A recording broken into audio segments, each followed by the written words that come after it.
want to welcome you to my conversation with Mike DeGagné. Mike is a wonderfully talented and accomplished person. He is a member of the Northwest Angle 37 First Nations people in Ontario, Canada. He currently serves as president and CEO of Inspire, and that's INDSPIRE, a national Indigenous charity that invests in the education of First Nations people. He was the 7th president and vice chancellor of Nipissing University in North Bay, Ontario, the first First Nations person to become the president of a Canadian university. He was a founding executive director of the Aboriginal Healing Foundation, a national organization addressing the legacy of Indian residential schools. Mike has a PhD in education from Michigan State University, a master's degree in administration from Central Michigan University, and a master's of law degree from York University. He lectures nationally and internationally in the areas of Indigenous governance and reconciliation. He is a recipient of the Order of Canada and Order of Ontario and the Queen's Diamond Jubilee Medal. Mike met his wife, his American wife, I should say, Tammy, when they were studying in Michigan. He has 2 American-born children, so you can say he has a foot on both sides of the border. I met Mike for the first time last week on Zoom, and I was just struck by his intelligence and grace. As you might know, the America I Want initiative has taken as its core inspiration the Indigenous North American tradition of the talking circle. The talking circle will be one of the focuses of our conversation. So welcome, Mike. A pleasure to have you here. We have so much to talk about.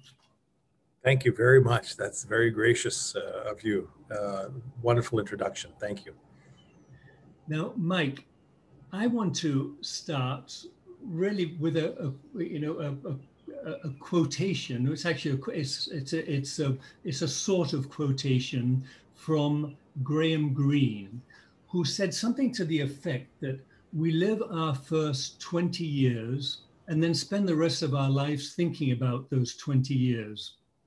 In other words, the first 20 years of our lives contain the whole experience, according to him, and the rest is commentary.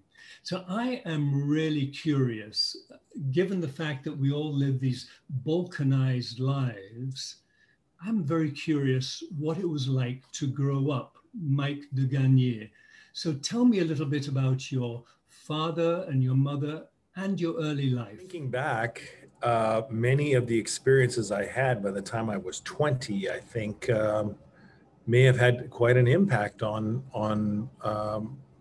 what I'm doing today. So I grew up largely in northwestern Ontario for the first 12 years of my life. And northwestern Ontario by landscape is a bit like Minnesota. It's sort of lots of small towns surrounded by lakes and trees, extraction industry, and I grew up, my mother and father were both public servants. So I'm the product of a nurse and a teacher, high school teacher, and moved very, very frequently. In fact, every single year. And we moved largely because my parents were very curious about our region.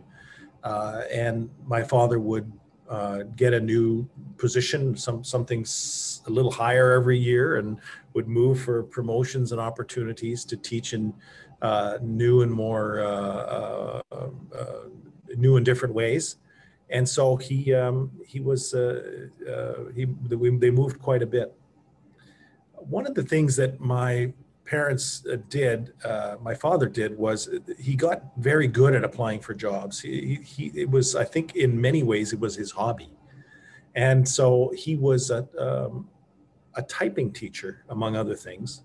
And so could whip up a cover letter and a modified resume at the drop of a hat. And he told me that he tried to apply for a new position every single week.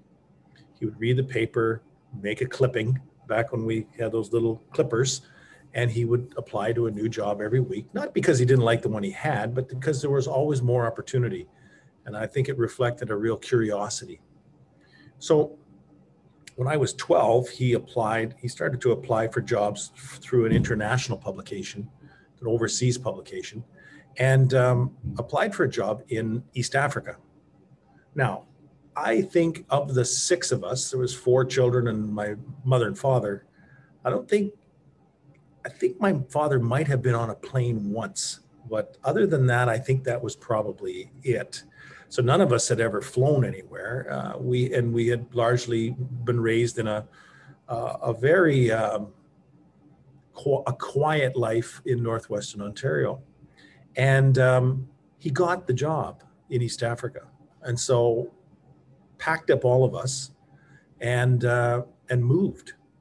And I spent the next 5 or 6 years in Kenya with two very curious parents who I think enlisted all of us as the four of us children in exploring what was a new continent, a new country, a new way of life, new cultures.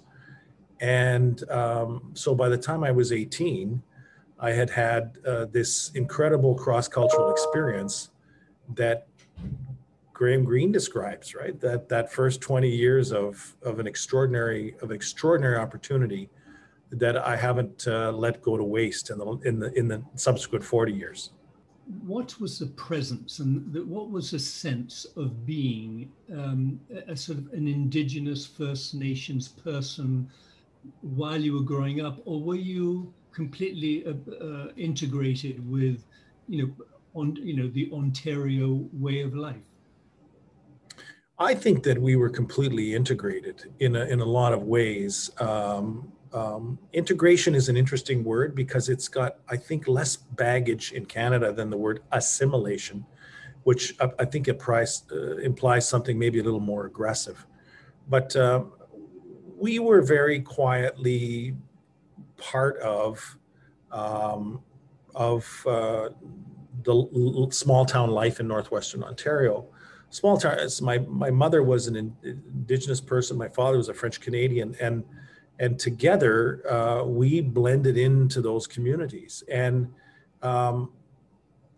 bearing in mind that in the 1960s and 70s, it wasn't particularly popular in more remote parts of Canada to be an Indigenous person. If you were simply integrated into the rest of the town, that's how you got along. Nobody really spoke very much. It's certainly not the kind of visibility that you have today around Indigenous issues. It was a very quiet way of conducting yourself. And so I think in many ways that integration had occurred until later in life when I was asked by others to step up in a way and represent my community. Did your mother ever refer to her Indigenous background, or was it something that you saw and see with immigrant children whose parents like to forget their immigrant background, and the children just want to absorb and be part of the social landscape? Well, my mother was herself raised by my grandmother, who had attended Indian residential schools. And my grandmother went into residential school at age 3 as an orphan. You'll often hear of these Indian boarding schools as bringing in children at 7 and 8, age 7 and 8. But my grandmother, as an orphan, went in much earlier and really went right from the residential school into the sort of a matrimonial home, right? So she her entire upbringing was in the Indian residential school, and it was a process of the removal of culture. And not only that, it was also the process of teaching young Indigenous children to turn against Indigenous culture. So that backdrop was the backdrop against which my mother was raised, right? So there was very little talk about Indigenous people, except in a very negative way. Even though I think my grandmother's friends into later in life were people that she attended residential schools with. She seemed quite close to them. We weren't even aware that my grandmother spoke in her Indigenous language until her deathbed. Take me back to young Michael. As you looked out at the world, by this time you were actually seeing two very, very different cultures in Kenya. And what were your aspirations? What did you imagine? What did you picture for yourself as you were a younger person? I remember this conversation. My father and I were doing something in downtown Nairobi, and we had somehow offended somebody. Maybe we took their parking spot or something. It was sort of a minor transgression. And the man who we had offended got out of his car, and I remember him sort of walking up to us and saying to us, "Aren't you a little far from home?" And so, very clearly saying, "You don't belong here. I don't appreciate you being here, and you should return from whence you came." And so we had gone from being people who just sort of fit into our social fabric into colonialists. We were the people who were colonizing. We were unwelcome colonizers for another country. My parents were there to make a contribution to that country through international aid. But at the same time, we weren't always beloved by the people of that country. And it gave me a very different perspective on what it means to be colonized, but also what it means to be a colonizer, and how easily you can hide behind your good intentions and ignore the fact that maybe you aren't fully appreciative of the people that you're there to help. And I think later on, working in the Indian residential schools area, seeing how completely ignored Indigenous culture was by colonizers like the churches in the state, gave me a real appreciation for how easily that can be done, even when intentions may be good. What an important perspective, I'm sure, for your later work. Yeah. But so Mike, just finally, who was your father? Were your father and mother a big influence on you? And can you maybe describe specifically what you were able to draw from them and their worldview? Yes, they were an enormous influence, and I think there's a model of parenting and of where you pretend often to be in the know and an absolute authority on the challenges that in the world that a family faces. So if children are left a little bit bewildered by what's happening, they look to the parents, and the parents then maybe confide with each other behind closed doors and come out with a very definitive way of saying, "No, we know how to deal with this problem. We're going that way, or we're going to do this." And there really isn't a consultative process on how parents get to be parents. But my parents were very, very different. And that became very, very obvious to us when we were put in a place like overseas where none of us, including our parents, really knew the answers to a lot of the challenges that we were facing. And I remember many times, maybe driving around with my parents in the car when they would just stop somewhere, and my father would sort of look into the back seat and he says, "Wow, we're really I'm not quite sure what to do here. What would you suggest?" Asking us as, adolescents. And it was tremendously empowering, the idea that we were being our views were being included in the discussion of how this family might work. And I don't think my parents ever saw this as a way of showing that they were uncertain or lacking in the ability to solve life's problems. I think they were just very, very generous with inviting people in to say, what do you think? And actually listening to the answer and sometimes saying, you know what, that's a great idea. I think we should let's all do that. And I think that translates later in life into a capacity to listen to others, not to be uncertain, but to at least listen to others to say, you know, what do you think? Genuinely, and not to ignore the people that you're often trying to help. Would it have been wrong if they were to show uncertainty? I guess maybe if they were less confident people, they may have thought, if I show uncertainty, then am I really running this family? Am I really the parent? But that didn't seem to bother them, and they made great decisions, and they did so collaboratively. It was wonderful. At least we felt we were being collaborated with, which is often half the battle, isn't it? And when you say we, there was a brother and a sister? 3 younger sisters. 3 younger sisters. 3 younger sisters, yes. Yeah, and it also showed me, I think, growing up in colonial Africa, when at a time when the original founders of the country were still running the place.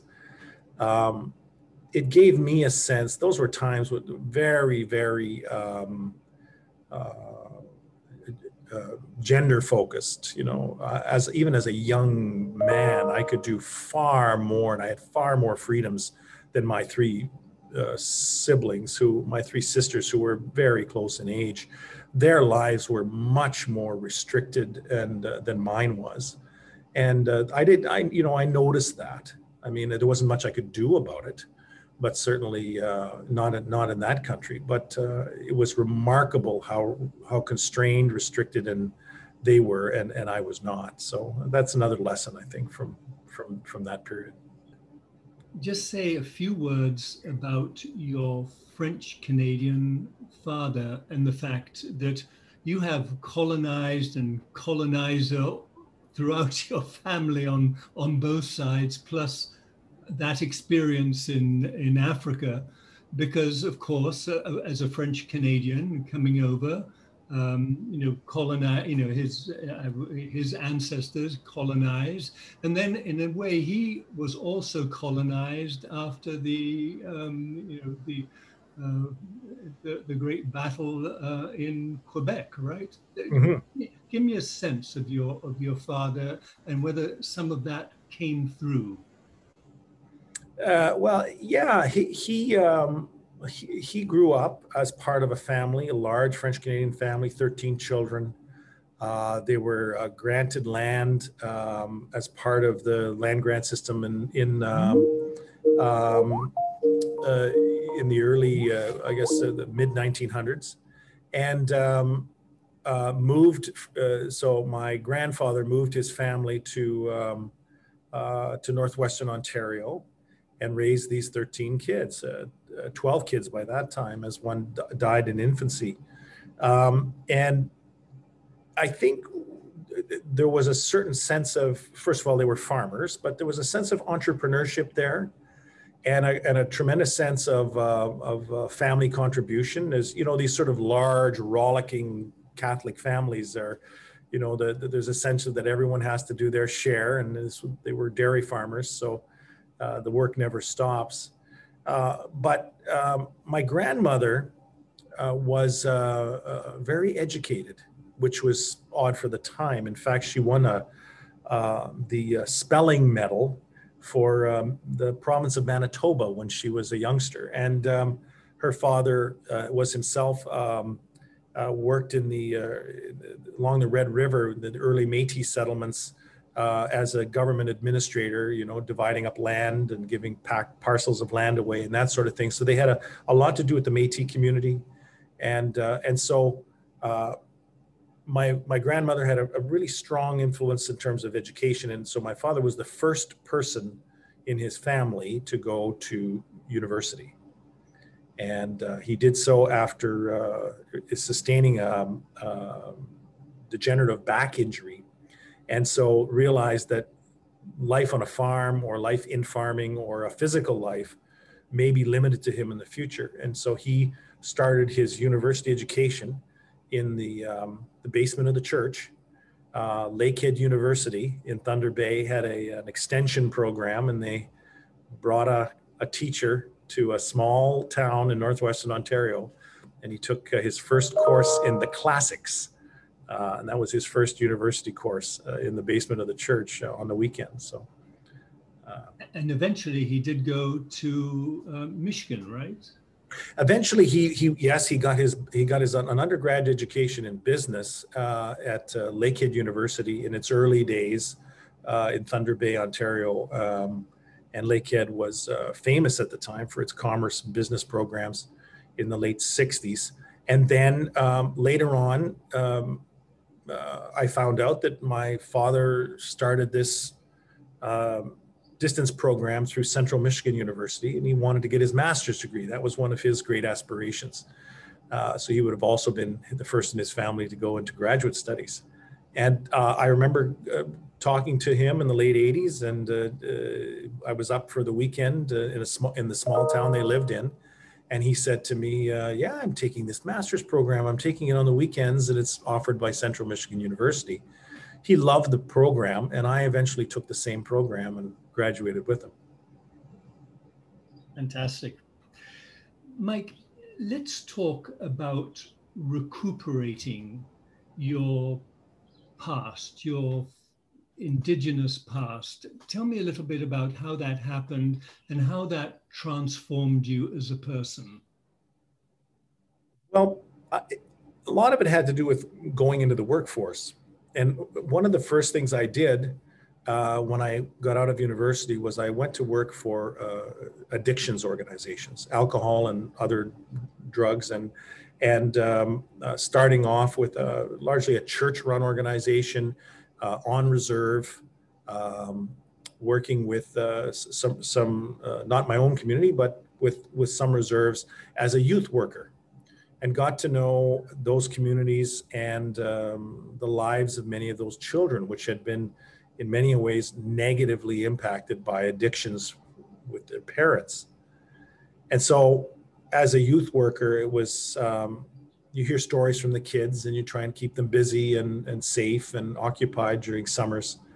I got a taste of it, of working in the community there. And I really enjoyed it. I went on though to enter addictions agencies, and I wound up with a provincial research institution, and there was a certain I think pressure to take on the role of the Indigenous portfolio, and I wasn't really keen to do that, because once you start working, I thought, in the Indigenous community, then will you have opportunities like everyone else does to work in other areas? And so I resisted at first working in the Indigenous community, until later on I was working with an elder. I don't think she'd appreciate me calling her an elder now, but she played that role in my life. And she said to me, you know, at one point you're going to have to start working in our community. It's one thing to work in addictions, but you should work in Indigenous addictions portfolios. And I said, well, I'm not sure if I want to do that. She said, well, you don't really have much choice. Our community needs all of the educated human resources that we can muster, and you are one of them, and you have an obligation to contribute back to your community and your culture.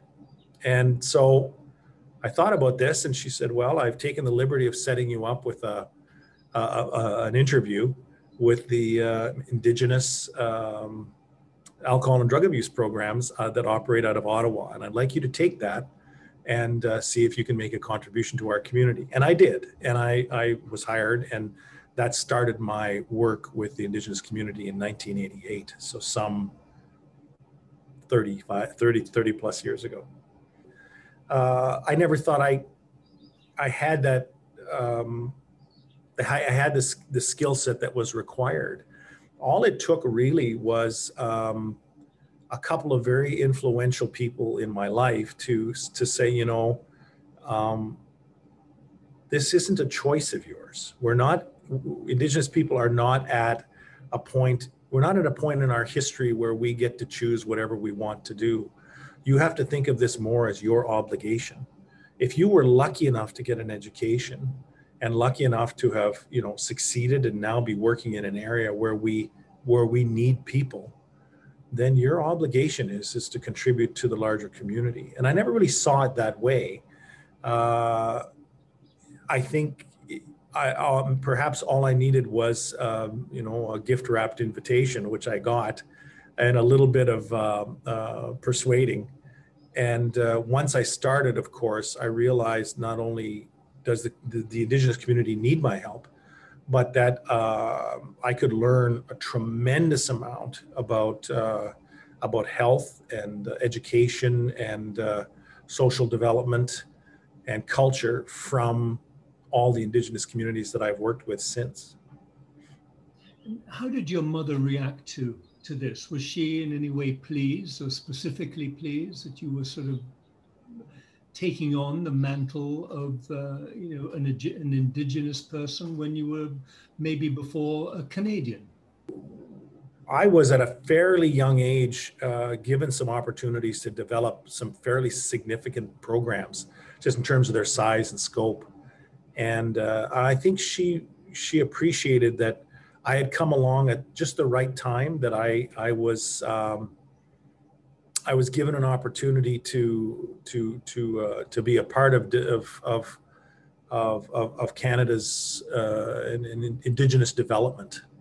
You know, in the 70s, we were, I think a lot of our leadership, a lot of our communities were really mired in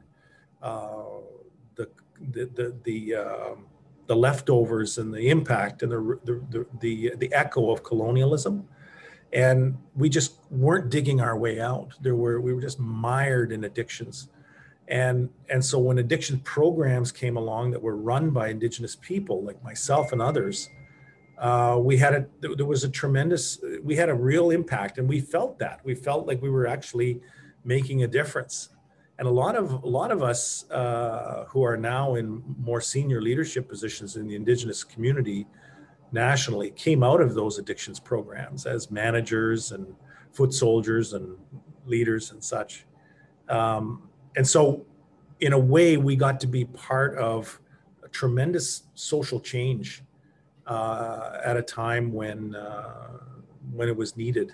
In many ways, because the Indigenous communities development has and all of the programs and such have sort of lagged behind the rest of Canada, we could really be part of the first wave of getting these things done. And it was very, very exhilarating and very, very gratifying.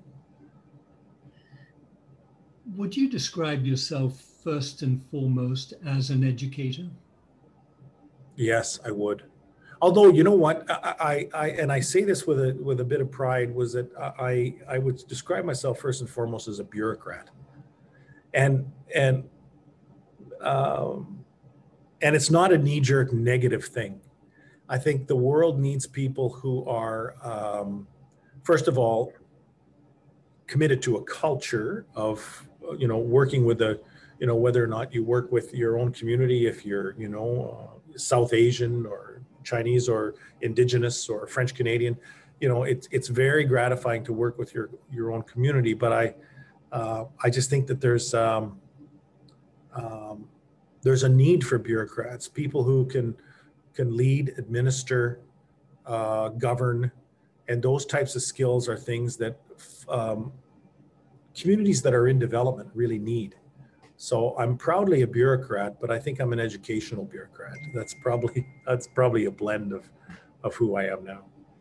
It's such an interesting thing for you to say, because on this side of the border, the bureaucrat, the government worker, is essentially, you know, disparaged. Yeah. looked down upon.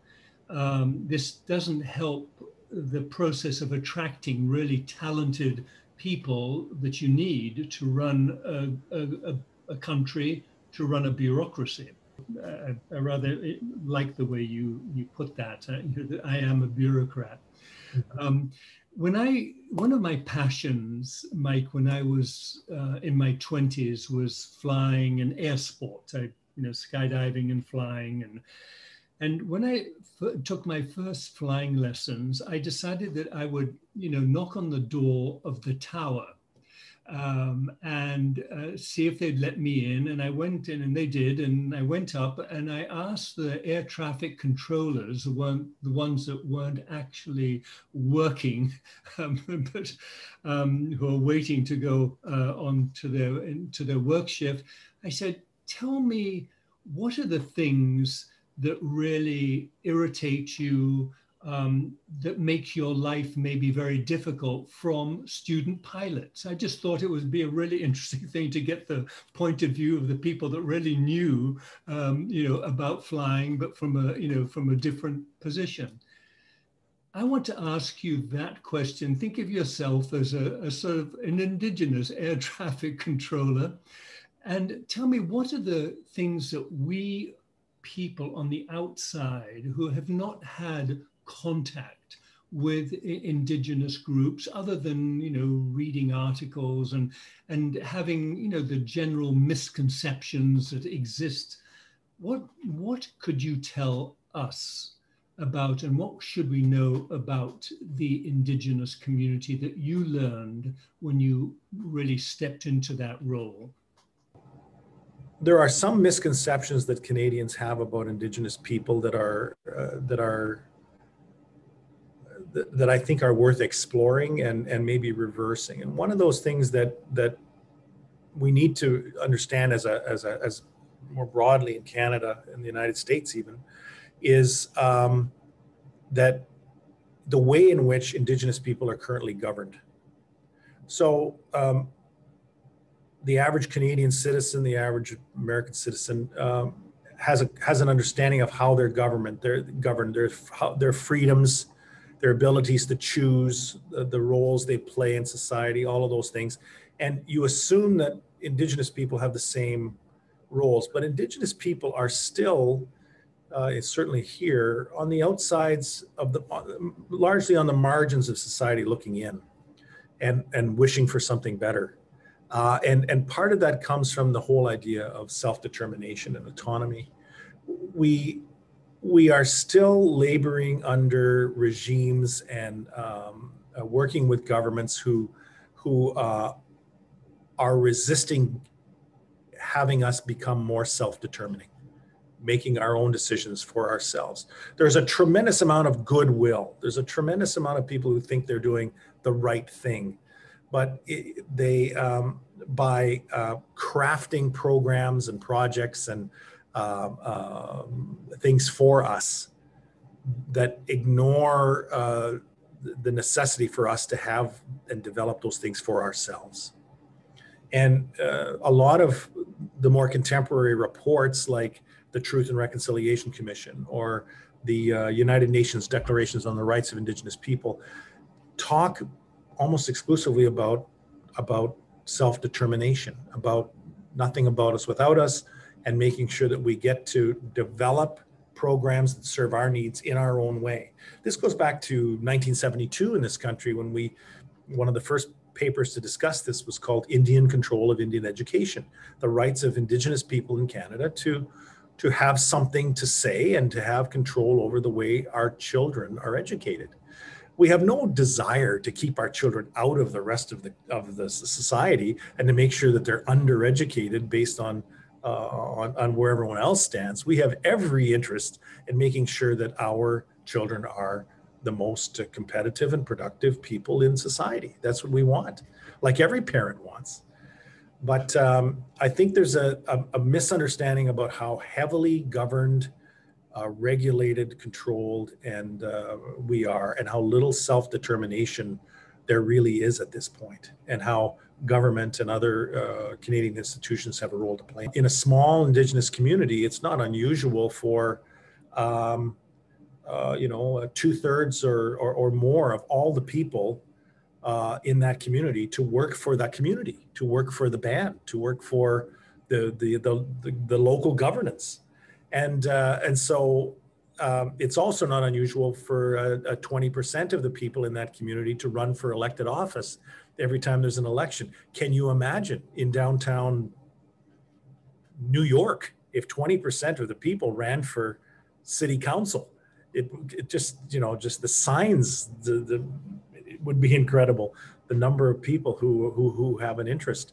So I think that where we really have to do is we have to broaden our focus on letting our young people know that they have more autonomy than they think they do. They have more options than they have had in the last 30 or 40 or 50 years.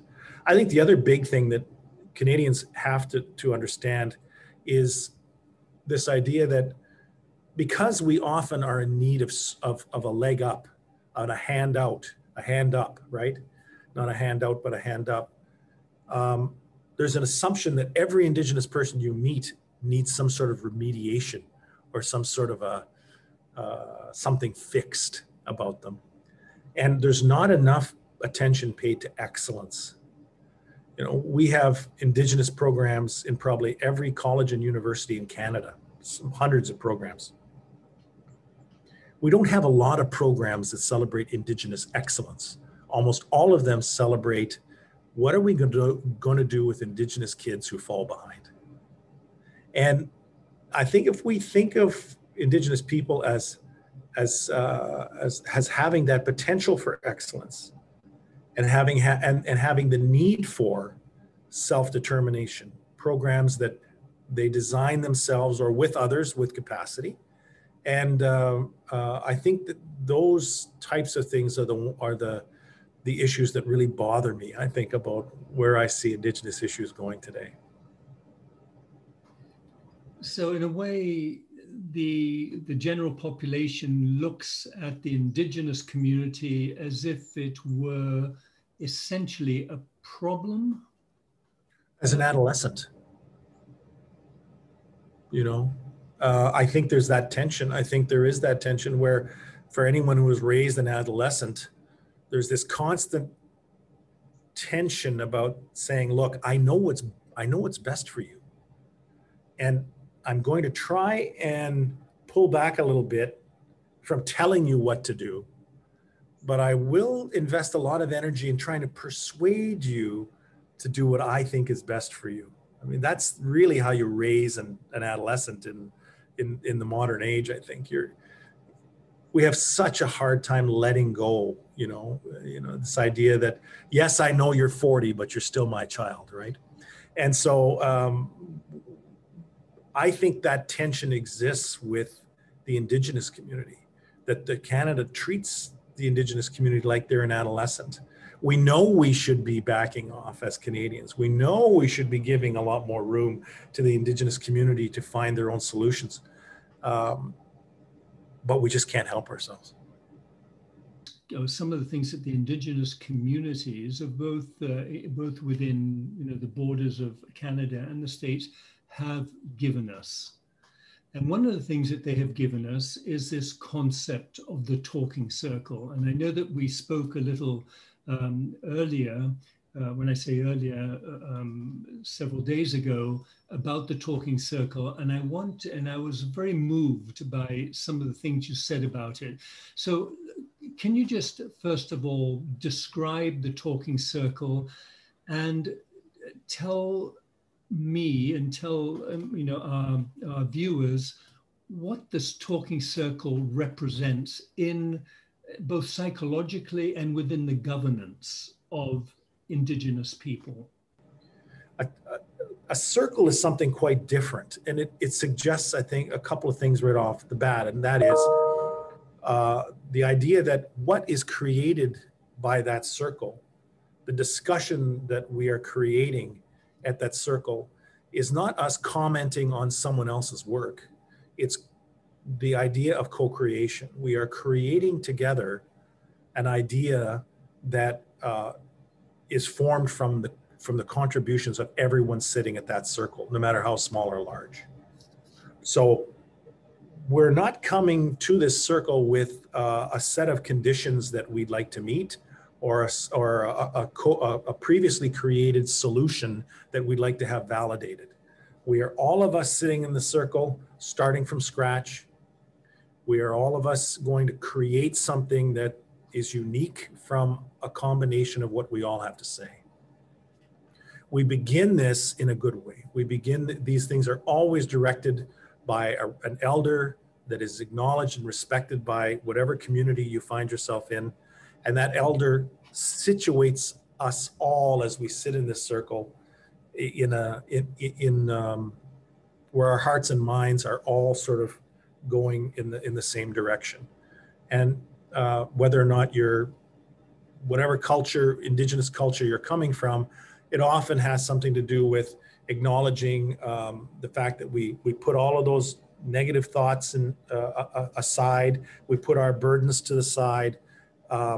We treat we treat each other with respect, and we come to this circle all as equals, and all with the capacity to make a contribution to some collective outcome. So that's important. I think the other part to really emphasize is the idea of equality. We are equal in this. I may only have 5 words to offer, or I may have a story to offer that requires interpretation, or I may be an authority on this subject. But regardless, when we're in this circle, we've agreed, all of us, to come as equals with, our open hearts and minds, and each make our contribution. Even in silence is a contribution as well. So we have that equality, and then this idea of reciprocity, that we give to each other, we take from each other, and I need to respect the contributions of others, and they need to respect mine as well, so that there's no judgment about whether or not your comment was a good or a bad one, or strong or weak. It represents your views and your unique vision of the problem or the opportunity that we're discussing. So that's the beauty of the circle. It defies, I think, conventional definitions around consultation. It even defies, I think, conventional ideas around partnership. It is, I think, from its earliest incarnations, this idea of co-creation of something that our individual minds can't conceive, but our collective minds can. And I think it makes a contribution to this whole idea of collective thought and collectivity that Indigenous people are renowned for. So what does it do psychologically to the band? Does it make people feel as if their governance is more democratic? Does it make them feel as if their voice really counts? What happens after everybody has expressed himself? And let me just ask you this. I was going to say him and herself. In talking circles, typically, were women involved too? Oh, it would have to be, that would be a cultural thing in some, I think in some longhouse traditions, perhaps out west, that there would be designated speakers for each family, and so those would necessarily at the time have been male. I'm sitting here in the traditional territory of the Mohawks, the Mohawk people, the 6 nations of the Grand River, and a proudly, strongly matriarchal system. So women may have consulted amongst themselves and informed the speaker, who may be male, who will speak on behalf of other ideas. So sometimes you have women involved, sometimes you have men, and I think more traditionally now, those people that are invested in this, in the discussion, maybe male or female, or two-spirited, in other words, from the LGBTQ community, all of them are equal and contributors to the process. You mentioned to me seeing the world with one eye, and you also mentioned, what, is it double-eyed vision or double-eyed seeing? Two-eyed seeing, yes. Two-eyed seeing. Explain that, if you would. Well, the way it's been interpreted to me is that two-eyed seeing is the idea of I guess what we might call cross-cultural understanding, and the capacity to see the world through an Indigenous lens. And I think most commonly we talk about Indigenous ways of being and knowing, and to see the world also through a Western lens, which is in a colonial society. I think most Indigenous people have been exposed enough to the way Western ways of being and knowing are carried out to know what that looks like. So there's a way of looking at things through an Indigenous lens and through a more colonial or Western lens, and then having those two things come together in one person. And in many ways, you can find that there are Indigenous people who can do two-eyed seeing and maybe part of a cross-cultural interpretation as a result. You described beautifully the talking circle. I want to ask you, and this is sort of stretching it a bit, but we live, and I'm now speaking, as an American, as a naturalized American, an immigrant American with an English accent. But I would like you to comment on how this concept of the talking circle might help a divided country. Talking circles, I would say, create something in the space between. If you can picture all of these chairs, and there's something that is created in the space between by individual equal contributions to a common idea. And so when we think back to Western ways of doing things, we think, for example, of the Indigenous boarding school phenomenon, the Indian residential schools, Indian boarding school system in the United States, or in your own experience with boarding schools in the British sense of them. This was sort of an industrialization model applied to education, right? We were all driven into schools that were actually remarkably similar in the way they looked, the way they felt, the way they were taught.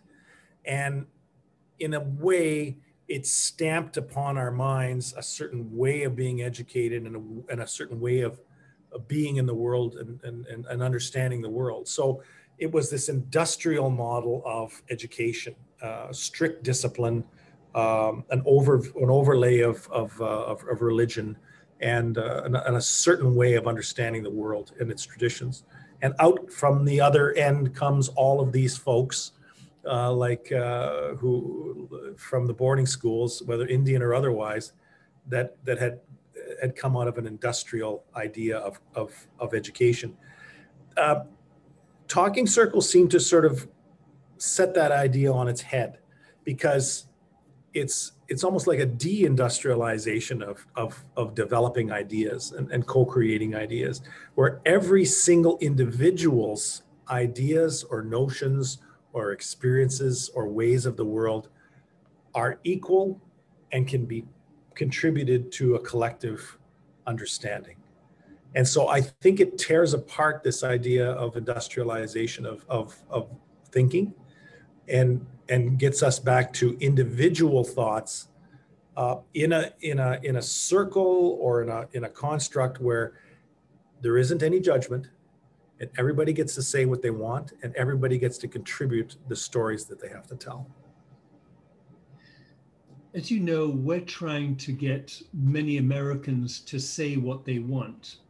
And we are looking at, what to do, with this information that we are going to get. And we're using the talking circle as you described, and we're using for the talking stick, which people would pass to the next person next to them.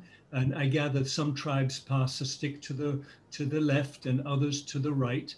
That we're using the cell phone to do that. I want to know from the Indigenous point of view, what happens after everybody has expressed himself? What does the elder then do with, you know, the information?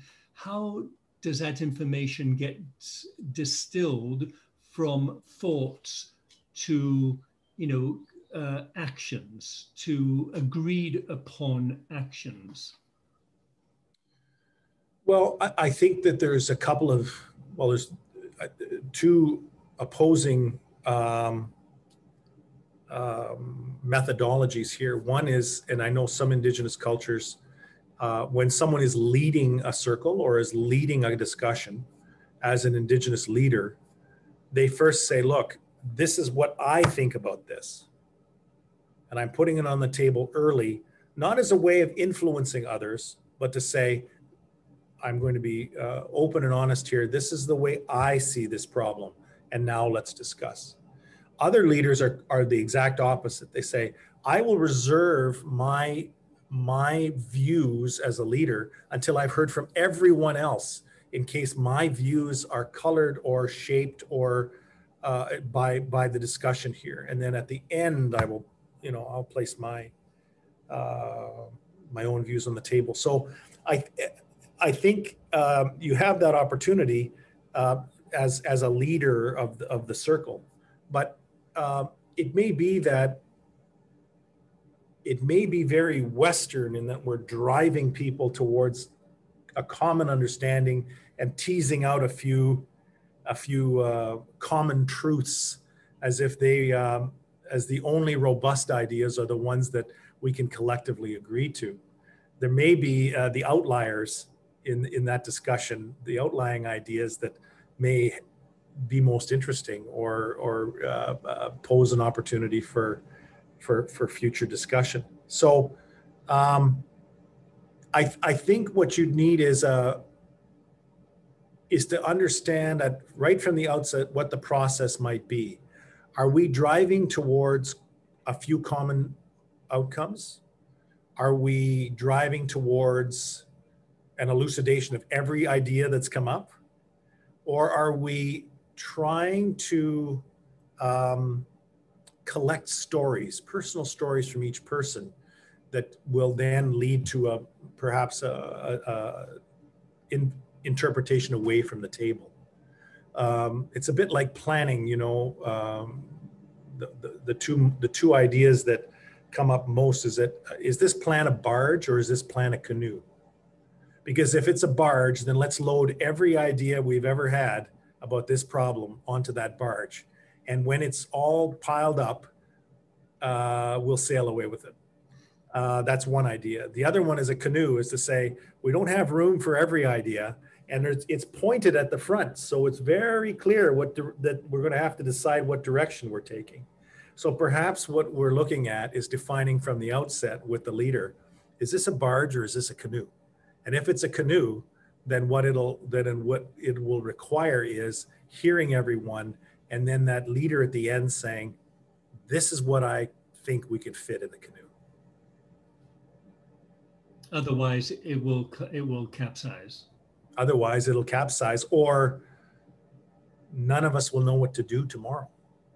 Yeah. Or what action to take tomorrow. That's the problem with the barge. All the ideas came out, but none of us knows what to do when we get back to our desk. At least with a canoe, you know exactly where you're going. That's right. A last question, and it's a question that sort of I've thought a lot about, and I thought about it because of its implications. In the 1980s, thanks to genetics, primarily, we came up with a new hypothesis. And the hypothesis was that all of us originated from Africa, from Eastern Africa, that we came out of Africa for various reasons, through a succession of migrations. Some they believe started maybe 150,000 years ago, and then the most recent maybe 60 to 80,000 years ago. And that we went up past across the Straits of Hormuz. Some of our people went south 50,000 years ago to Australia. Part of your family actually went north up through Siberia. My family, part of my family, or our family, went left and we went into Central Europe. Your family then crossed over the Bering Straits and then down, America, through Alaska, and then spread out through America all the way down to Patagonia. And that, and what happened, in felicitous and sad occurrence when the family got together in the New World, with my part of the family from Europe coming across the waters and meeting up, and finally human beings, our family, were brought together. I was wondering whether this concept of, one, and we know it is so, I gather from our genetic studies, we can even tell where tribes and bands of indigenous people, which part of Siberia, which even to the village, the villages that they came from. Has that idea changed your concept of being a human being in this world, and being maybe, part French and part Indigenous, being Canadian? What has that done to the way you think of yourself? We seem to be investing a great deal of our time and energy in difference when we're really talking about different cultures, not different races. And that those cultural differences shouldn't destine us to poverty or marginalization and that sort of thing. So we need to think more about how we are all really the same. And there's none of us that are more deserving of, basic human rights and services than anyone else.